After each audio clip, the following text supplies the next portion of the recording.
The last 2 weeks, we've been looking at the 7th and 8th chapter of the book of John. What I want to do this morning is kind of just look at some of the key statements in the book of John and then jump right into the 9th chapter. The 9th chapter, I believe, is a follow-up to the 8th chapter, the way that John has it put together. It's his intended to follow up to the 8th chapter. The 8th chapter focuses on Jesus's interaction with the Jews. Now, who are the Jews? You remember we had 3 groups there, but the Jews were made up of who? You remember? The Pharisees and the rulers. Those were the Jews. Well, also we had the people from Galilee. What nationality were they? They were Jews also, but they weren't local Jews. And so they were considered ignorant as far as the Bible was concerned. And we have them, and we also have the local Jews, or those from Jerusalem who are not the leaders. So we had, in 7th and 8th chapter, we have 3 groups there. His primary conflict is with the Jews, who are the religious leaders in 7 and 8. Jesus' message all through 7 and 8, Jesus is God. He is divine. He is Lord. He is God. That's his message. And I've just got a few of the statements that he makes to verify that. He says, my teaching is from he who sent me. They challenged him, says, you've never been educated. He says, my teaching is from the one who sent me. And then they say, talking about, he says, I know him, speaking of the one who sent me, because I am from him. I know God because I am from God, his assertion. I give living water. That's a reflection of God giving them living water in the desert. The idea that it's also a reflection of God's Holy Spirit being with them. He gives God's Holy Spirit. I am the light of life. Remember that statement? You know, not only is he being the light of physical life, he can create life or bring the dead back to life, but he is the light that gives life, gives us the meaning of life and how to live our life. So he is, in 2 senses, he is the light of life, and only God can be that. They challenged him about, you can't witness for yourself. And he presented himself as God. And since he was God, whatever he said was true. It didn't need anybody to verify him because he was God. God never lies. God is never mistaken. And I think Mike Ward said something about that, and I appreciate that. You know, sometimes we can be mistaken in what we say or we believe, but Jesus was never mistaken and he never lied, so he didn't need a witness. But he said, the Father testifies with me. Again, God the Father testifies with me, showing his association with God. Then he says, when you see the Son of Man lifted up, you will know that I am he. The Son of Man is a term that is used in John, I think, 13 times by Jesus about himself. I believe it's used about 80 times in the Gospels about Jesus being the Son of Man. It's a reflection back to Daniel, the 7th chapter, and I believe it's verse 13, when they're looking for the Son of Man or the Messiah to come. These people understood whenever he said the Son of Man, he was talking about the Messiah, the Holy One of God. And so he said, when you see the Son of Man lifted up, he says, the Son makes you free. In God's house, he makes you free. Again, that's a claim of association with God. He says, I speak the truth. Only God knows that which is true. He who keeps my word will never see death. The promise of life. And then his final statement he makes near the end of the 8th chapter and their discussion about we are of Abraham's seed and all of that. And he says, well, before Abraham was, I am. The I am is I exist, or I am life. It's the same statement that God identified himself with to Moses and to Pharaoh. I am the one who is alive, the living one. Jesus said, before Abraham was, I am.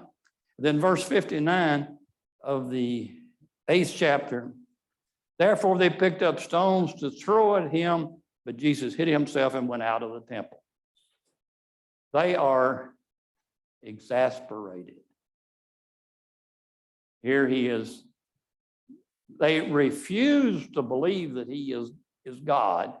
All the evidence he's given, and finally, their only reaction is kill him, get rid of him, because we can't accept him. And so, as it's said many times in the 7th and 8th chapter, he hid himself, went out of the temple, it says, but why did he do that? It was not his time. It's not time for him to go to the cross and be sacrificed. And so the whole 7th and 8th chapter, the message is he is God. He is interacting with the Jewish leaders, trying to get them to see that he is God.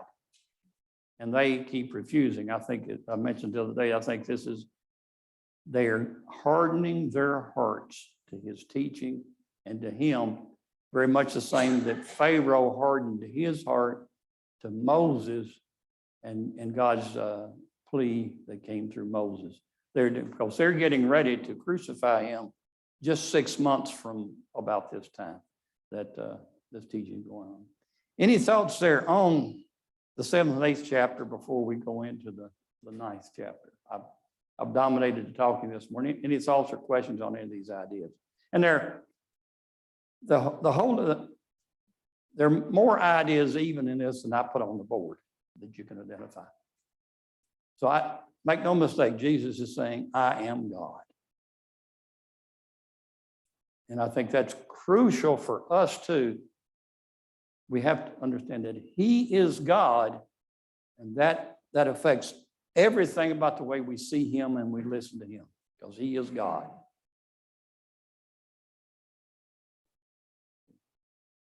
Okay, anything else? All right, we're going to go into chapter 9. And so Jesus is going, they get ready to try to stone him, and Jesus goes out of the temple. And chapter 9, whether this is immediately on his leaving the temple, again, we think this is during the week of the Feast of the Tabernacles, that he's been in and out of the temple several times. Chapter 9, it says, as he passed by, he saw a man blind from birth. So it's either that John associates it with his teaching of the temple. Now he's going outside the temple, and whether it's the same day or another day during this time period that he is in Jerusalem, as he's passing by, he sees this man blind from birth. It says, and his disciples asked him, Rabbi, who sinned, this man or his parents, that he would be born blind? Jesus answered, it was neither this man's sin nor his parents, but it was so that the works of God might be displayed in him. I'm going to stop right there and we'll just look at that just a moment. So Jesus, they're walking outside the temple in Jerusalem somewhere, and they see this man who is a blind beggar. And we're going to learn he's been blind from birth. And the disciples ask, who sinned? Somebody sinned for this man to be blind. That seemed to be a common understanding of the day based on the things I've been able to read. But that was a common understanding in Job's day. Don't you remember that? What was his three friends kept saying to Job whenever they came to him? Job, confess your sins and it'll all be all right. And so there seems to be this perception, and I think that's the understanding today among many people, is that if we, as part of the health wealth gospel, if we do good, things will be good. If we do bad, we're going to have problems. And so the disciples seem to ask from that perspective of that who sinned. And Jesus answers them, it's neither this man's sin nor his parents, but it was so that the works of God might be displayed in him. Jesus does not delve into all the theology of this idea of sins, or, your sickness being a result of your sin. He says, well, that's not the purpose of this right here. The purpose of this is so we might see the glory of God. So the glory of God can be demonstrated. I think that's interesting. Jesus, as always, is never pulled off into a side argument. People's misconceptions. He has a purpose. He stopped with this blind man for a purpose, so he could demonstrate the glory of God. It seems to be what, Eddie? And you can make that same point with Lazarus. When you get to the point where Lazarus has died, Jesus will make the exact same point. This is to glorify God. Okay. I found it interesting. They asked the question, did this man sin that he be born blind? How could he have sinned? Okay. To be born that way. In fact, to me, that was a very interesting part of their question. Right. And to that, and I don't plan to get in off in that discussion this more, but you can read pages and pages of commentators on that very question. They've got all kinds of these weird ideas of how this man could be accountable for sin. And even one of the philosophies, of course, in Calvinism is inherited sin. And so, there's lots of misunderstanding about sin and suffering. Jesus does not get involved in that discussion here, but he simply says, this is an opportunity for God to be glorified. And that's what he's going to use. And so I think one lesson I do think is for us in that the sufferings of this world are opportunities for God. No, and not necessarily just punishment, but they're opportunities for God. And that's what it's going to be used for here, for God to be glorified. Any other thoughts on that? In 4, then he begins, we must work the works of him who sent me as long as it is day. Night is coming when no one can work. While I'm in the world, I am the light of the world. When he had said this, he spat on the ground and made clay of the spittle and applied the clay to his eyes. And he said to him, go wash in the pool of Siloam, which is translated sent. So he went away and washed and came back seeing. Therefore, the neighbors and those who were previously saw him as a beggar were saying, is this not the one who used to sit and beg? Others were saying, this is he. Still others were saying, no, but he is like him. He kept saying, I'm the one. So they were saying to him, how then were your eyes opened? He answered, the man who is called Jesus made clay and anointed my eyes and said to me, go to Siloam and wash. So I went away and washed and received sight. And they said to him, where is he? And he said, I do not know. So the first, in verse 4 and 5, Jesus again says, this is for the glory of God. And he basically says, I need to be about my work. This is what, if you look at through Jesus's ministry, many times that people tried to distract him from his ministry, and he would always focus it back on what his work is, what his ministry is. His ministry here was to teach about God and his divine nature, that he is God. So now he says, I must be, and that's, it's going to come a time when but it's imminent, or it's important that I do that now while I have opportunity. Here's opportunity, I need to do that. And I think that's his point there. Other thoughts on 4 and 5? Okay. I think it's think about the fact that we have another vignette in another gospel where Jesus heals another blind man in sort of a two-stage. Right. So clearly, Jesus could have just done it right there. Yes. But instead, he sends him away in a fashion that once his eyes are open, this gentleman cannot see the man who healed him, And the other. and can't necessarily point him out, Right. but does know his voice, would be able to recognize who it is that's calling him. So I think that that's important to think about the fact that we try to hear our Father's voice and try to listen to all of that, especially as he's about to go into this next chapter of the parable of the Good Shepherd. All right. Sheep hear his voice. Okay. Yeah, and the next chapter is going to be a follow-up again for the Pharisees. It's this chapter is a follow-up for the teaching of the Pharisees. And so here, Jesus, it has this two-stage miracle where he puts this, he spits on the ground. That's repulsive to us immediately, isn't it? But apparently that was not that repulsive in their society from what I've read. That was something that was something that could be understood, or something that was a practice of using spittle for various things. So Jesus spits on the ground. So he's not being disrespectful. He's using a common customer practice of using spittle for something like that. He puts it on, and he sends him to the pool of Siloam, and he washes. This is a lot like Naaman, right?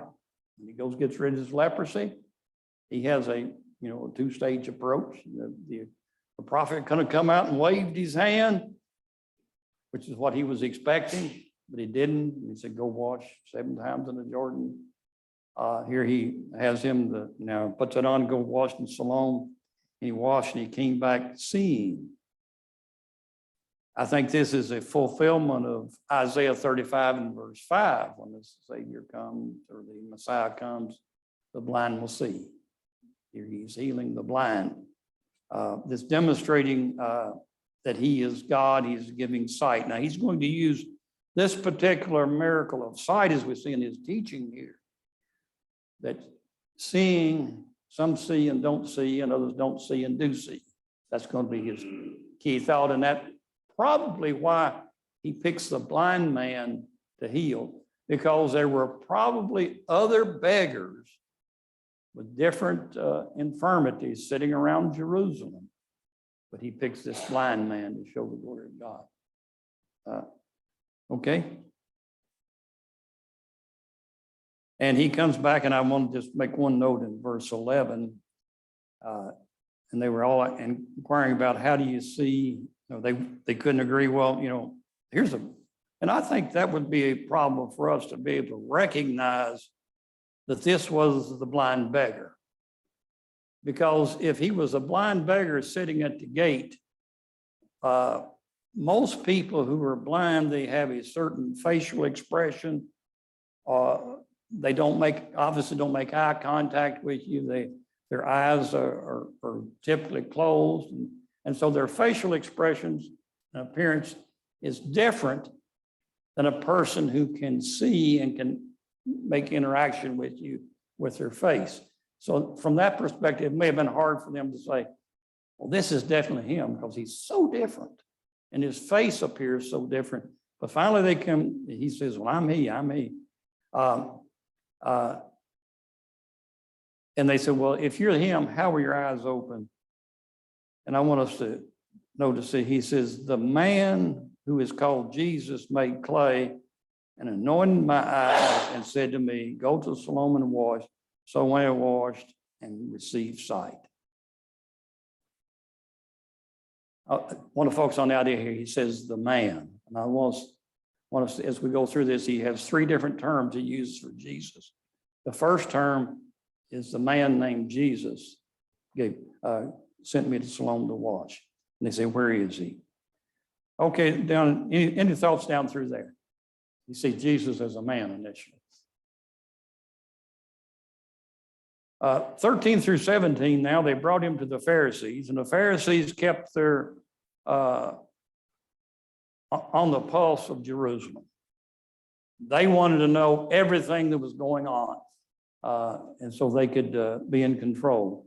So they brought him to the Pharisees. We don't know who, but that must have been something they saw was needed. Now, it was a Sabbath day when Jesus made the clay and opened his eyes. Then the Pharisees also were asking him again, how did he receive his sight? And he said to them, he applied clay to my eyes, and I washed, and I see. Therefore, some of the Pharisees were saying, this man is not from God because he does not keep the Sabbath. But others were saying, how can a man who is a sinner perform such signs? And there was a great division among them. Okay, the Pharisees already have their idea of how a person should act, right? Relative to their Sabbath laws. Now, they make this statement, he does not keep the Sabbath. Was Jesus in violation of the Sabbath?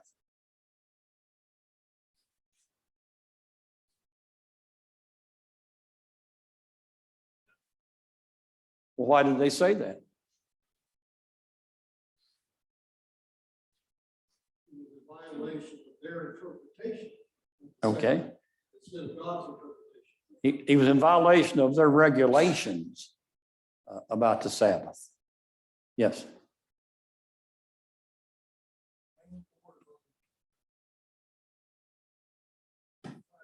Sabbath would be circumcised on the Sabbath. That is word, it was accepted. Okay. No. But Jesus healing someone, he took exception. And they took exception to that because it did not fit their definition of the laws. And again, I'm reading some background for this. They even had rules relative to trimming your toenails on the Sabbath. Now, if you think that's not meticulously ridiculous, they were meticulously ridiculous because they had defined all sorts of things. And of course, we've seen this same issue back in the 5th chapter when the lame man was healed. Jesus did it on the Sabbath. He does this on the Sabbath. And I submit on both those occasions, he knew it was the Sabbath. He did it on the Sabbath on purpose to challenge the teaching of the Pharisees. That's what he's been doing in chapters 7 and 8. He's been challenging the teaching of the Pharisees. Now he's going to do another object lesson challenging their teaching. And the fundamental problem they had was understanding what God meant by the Sabbath and not doing work on the Sabbath.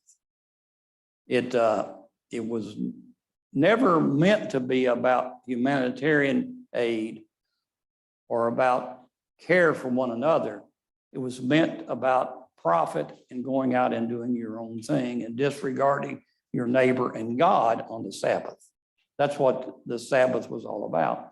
And they had taken the word work and defined the word work to include things that, I don't know if I mentioned this previous in the class. So you go to Jerusalem today, and certain elevators that are operated by Orthodox Jews, on the Sabbath day, the elevators will stop automatically at every floor as it goes up. You don't have to push a button to open the door of the elevator. That's so nobody has to do any work on the Sabbath. And so that's how ridiculous some of their traditions are. And that's the group of people Jesus is dealing with here. So enough of the side comments. Other thoughts here on that. So their conclusion is he does not keep our traditions, therefore he is not from God.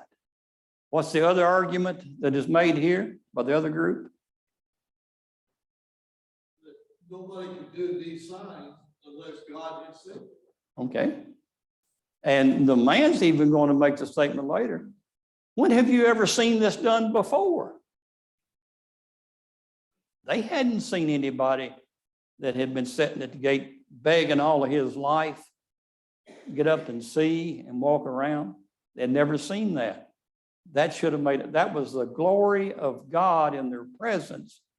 And they did not recognize the glory of God.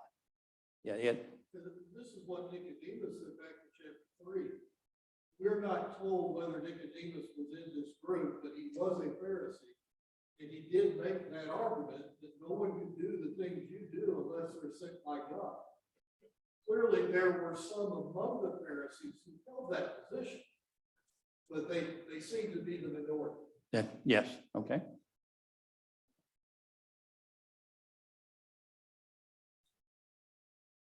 And so 16 doesn't seem to be any conclusion except the naysayers seem to win out. In verse 17, they said to the blind man again, what do you say about him since he opened your eyes? And he said, he is a prophet. He starts off at, he is a man. Now, when he thinks about it and sees what has been done, conclusively, he is a prophet. He has to be a prophet. He agrees with this group that has said up there, he's got to be from God. And so a prophet, now he begins to see that he is more than just a man. He sees that he is a prophet. Other thoughts? Then 18 through 23, he says, the Jews then did not believe it of him that he had been blind and had received sight until they called the parents of the very one who had received his sight and questioned them, saying, is this your son, who you say was born blind? Then how does he now see? The parents answered them and said, we know that this is our son and that he was born blind. The facts of the case, undeniable. He is our son. He was born blind. But how he now sees, we do not know, or who opened his eyes, we do not know. Ask him, he is of age, he will speak for himself. Do you think that he had been to see his parents since he got his sight? Where would be the first place that you would go, the first person you'd want to tell that you received your sight? His parents were still alive, but some of our parents are not alive. You'd want to go to your mother and father, right? The closest people to you who care for you the most. It's inconceivable he had not gone to his parents and shared with them this great miracle that happened to him. But they said, we can't know. We don't know. They probably were not there. They did not witness it. They heard what he said, but we're going to see later that they were afraid of the Jews. And say, he's of age, you ask him. They did not want to go on the line for Jesus. Now, is that a sermon topic for us there? Didn't want to stick their necks out for Jesus. And as it says, and his parents said this because they were afraid of the Jews, for the Jews had already agreed that if anyone confessed him to be Christ, he was to be put out of the synagogue. That's, I think, there's two interesting things in that. They'd already had this discussion that people, I guess because some people were saying he's more than a man, and they've already had this discussion. Well, some people will start saying he's the Christ, he's the Messiah. If that starts, we just have to stop it right now because we're going to excommunicate them. In the Jewish community in Jerusalem, if you were kicked out of the synagogue, you could not participate in the marketplace. You could not participate in employment with the other Jews. You could not come to the synagogue to study. You were ostracized from their society.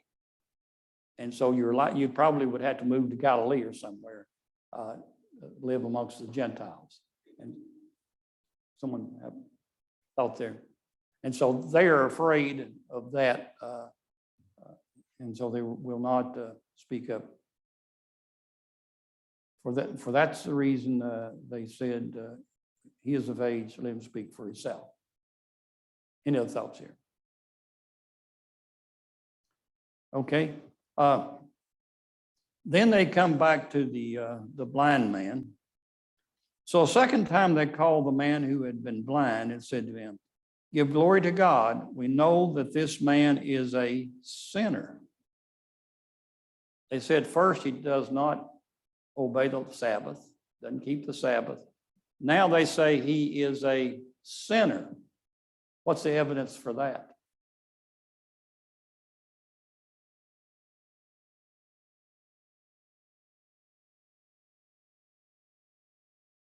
It's a preconceived position they have because they've got to have some way to discredit Jesus. We've just spent, I don't know, maybe a week during the Feast of the Tabernacles with these lessons in chapters 7 and 8. And they never got any of the lessons or never accepted any of the lessons. This is either right at the end of the week or shortly after that week.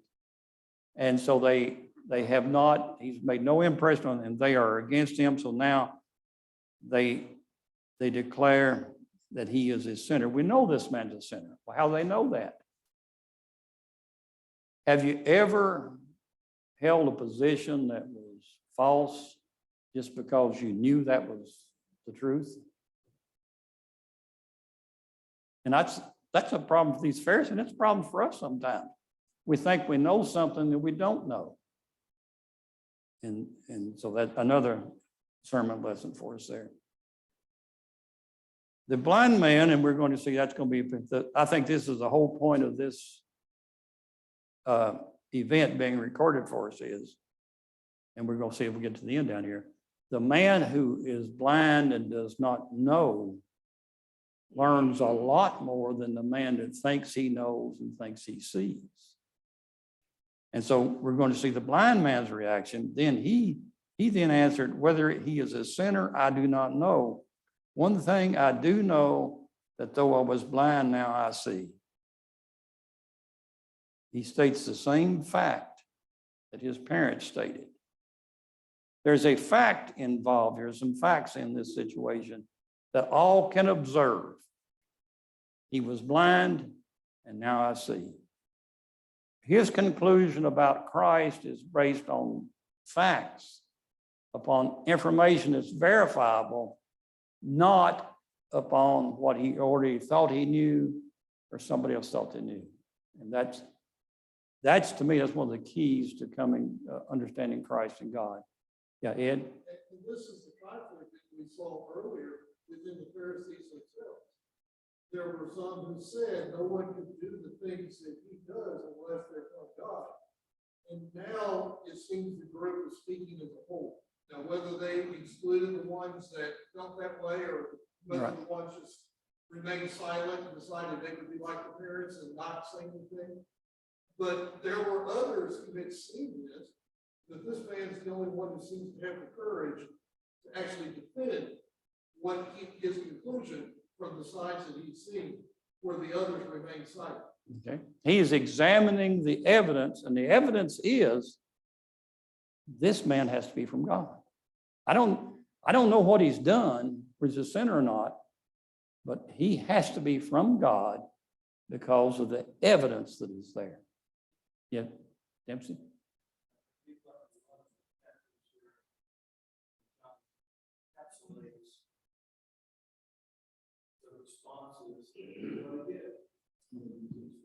Right. You've got the hard heart, you've got the fearful heart, you've got those that are vacillating back and forth, is he, is he not? And then you've got this man born blind and in a very lowly position, but yet his heart is good, it's honest. And because the heart is good and honest, regardless of his station in life, it's good and honest. And he maintains that testimony throughout this whole time. And that's the person Jesus said, the only soil and see the sun down good and honest. Sweet word, glad word, it just encapsulates so many situations you're gonna encounter when you sow the seed. I remember a lady years ago, she was a quadriplegic. And her mother called and said she wanted to be hospital. She was at that time in her thirties, and so I went to the hospital. I took a period of time. And Christians were baptized in Christ. Her mother had no interest. He was fully qualified, fully able, and no interest. He was staying in front of you. Strong faith, unwavering, honest, not circle. Whatever she could, strong testimony. This man is, to this day, a strong testimony.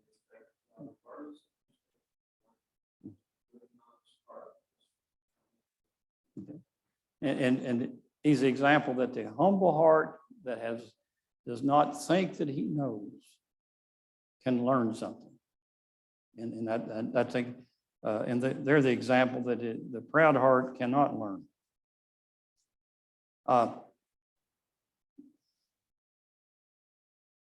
So he says, I don't know all about that, but the evidence is I was blind, now I see. I know that, I can see that, or I can understand that. And then verse 26, and they said to him again, what did he do to you? How did he open your eyes? Why did they ask him that question a second time? The first time he was brought to them, he told them the whole story. Didn't like his answer. Okay, maybe he was going to trip up and say something different. I don't know.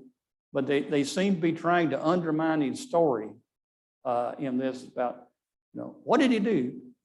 Tell us. And he says, he's a little sarcastic with them, I would say. He answered them, I told you already, and you do not want to listen.